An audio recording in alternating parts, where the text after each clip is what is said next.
Oke, assalamualaikum warahmatullahi wabarakatuh. Apa kabar teman-teman Jirana? Video kali ini kita mau coba kupas soal gimana praktisnya memasukkan galon ke dispenser yang nggak usah pakai lagi dengan cara menusuk terlebih dahulu tutupnya ya. Jadi sebenarnya ada cara praktis. Langsung aja kita ke video. Nah, di sini udah ada 1 galon aqua baru ya yang mau saya pasang untuk percobaan. Nah, ini tutupnya biasanya kan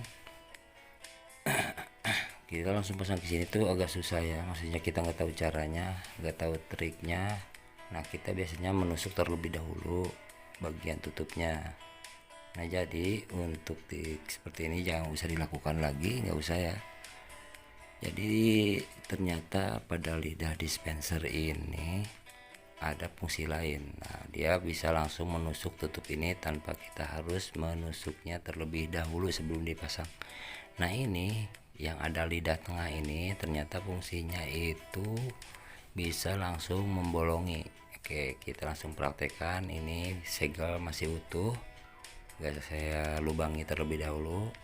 Kita pasang seperti ini, agak tahan sedikit bagian bawah, langsung kita tekan. Oke, langsung itu masuk dan siap digunakan. Oke, gitu aja triknya. Mudah-mudahan sedikit bermanfaat. Wassalamualaikum warahmatullahi wabarakatuh. Selamat mencoba.